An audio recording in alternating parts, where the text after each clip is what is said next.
Hey guys, I'm Coven, and you're watching Lynnlife. Make sure to subscribe and join the family.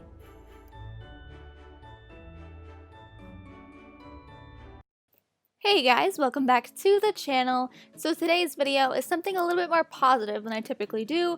I do a lot of rant opinion videos, as you guys know, and I love making them, and you guys seem to enjoy watching them. However, I want to get in the Christmas spirit. I kind of want to do some more positive, fun videos, and so I decided to do a dolls I will keep forever video. I'm really excited about this because I really have some dolls that I never planned to get rid of, some dolls that just mean so much to me, and some dolls that I just think are worth everything. So I want to talk about that a little bit today. I hope you guys are all having a fantastic break. If you have started break, and if you haven't, hopefully you're starting that soon, and that you all have a wonderful Christmas or holiday or whatever you celebrate. New Year's is coming soon, thank goodness. I am so ready for this year to be over and to move into the next year. See Kira Bailey. You guys know I'm going to vlog her release. I'm gonna go buy her at the store and just vlog the whole thing, look at all her new stuff, all that good stuff. But that's coming soon. I have a couple more really fun videos coming out this year.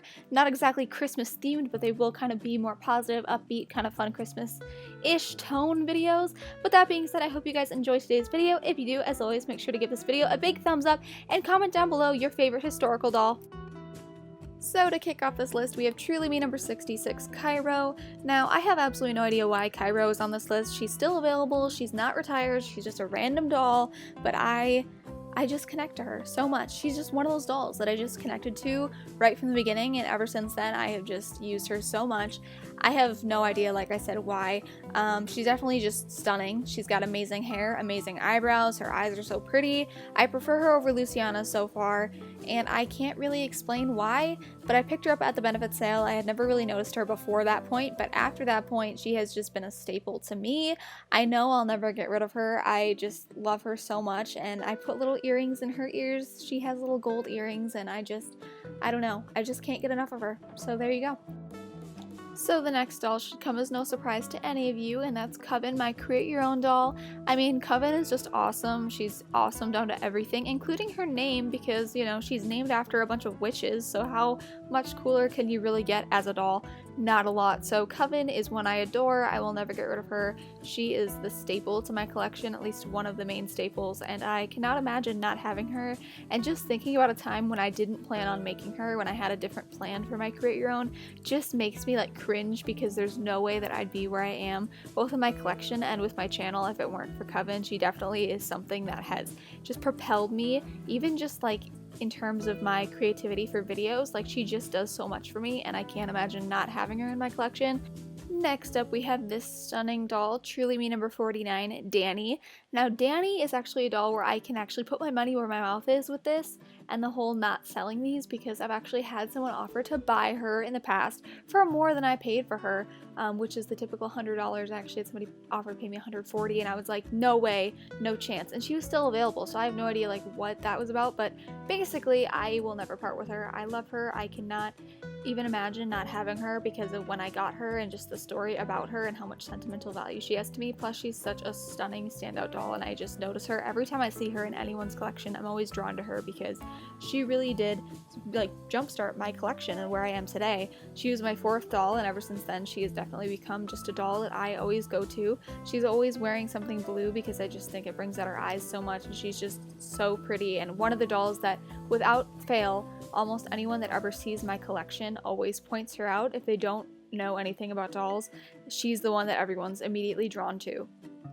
So if there's one doll that I will be keeping forever and ever and ever with guarantee, it's this doll right here, Kanani. Specifically this Kanani, I will never ever part with her. She means too much to me, not only her story, not only just the doll itself, but how I got her and just everything that went into getting her that day. I'm never gonna get rid of her. She's a fantastic memory, one of my best memories ever with American Girl, and quite honestly, everything about her I'm obsessed with, including her Hawaiian backstory and just the whole story in general. I really connect to it. Hawaii is one of my favorite places on the planet, probably my favorite place on the planet, somewhere that I have so many good memories at, and I want to forever have Kanani and just be connected to that story and just what it means to me.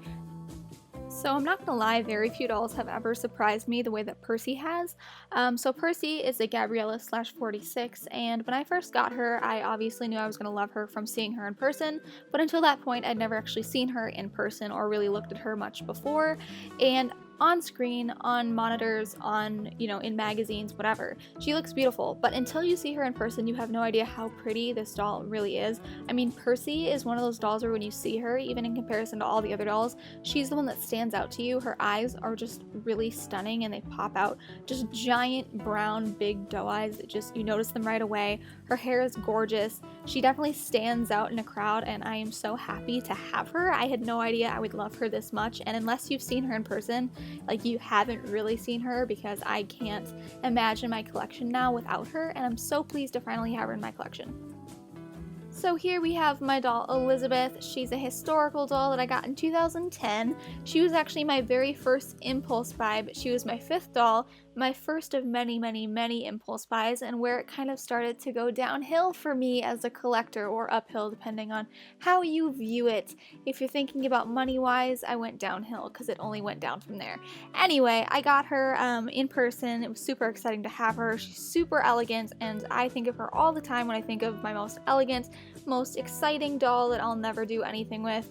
I don't know, her pin curls are adorable. I'm terrified to ruin them. I don't let anybody touch her. She's just one of those dolls where I'm probably always gonna own her. I'm probably always gonna be overly paranoid, but I'm so happy that I got her before she retired, and so happy that I impulsively bought her, even though my mom was not happy at the time, because, I blew all my money at age 12 on this doll, but I don't regret it one bit, because she was worth every penny and made my collection awesome. Next up we have Eden. Eden is number 62, and Eadi is definitely one of my recent favorite dolls. I have been obsessed with her since the moment I opened her, and every day I just love her more and more and more, a lot more than I ever thought I would, but I did wait quite a while to get her, because once I saw she existed and I saw what I missed out on, I was thinking about her every day and setting plans on how to find her, and I just about almost spent $200 to $300 just to get her before I was able to find a deal, and I am just so grateful for that deal, because Eden is probably one of my top 10 dolls at the moment, and she's climbing higher every single day, and I just love her. I cannot recommend Eadi enough. 100% totally worth the money. Maybe not $300 worth the money, but it's possible, because she's a stunning doll for sure, and a very unique one. So there's Eden. Another doll I will never part with is my historical Caroline from the benefit sale in 2013. I love her so much. She is the Caroline with the light eyebrows, and I, ever since getting her, have known that I would be keeping her in her box. She'd probably be a display doll. I'd probably be too terrified that I'd ruin her forever, and that has stayed true.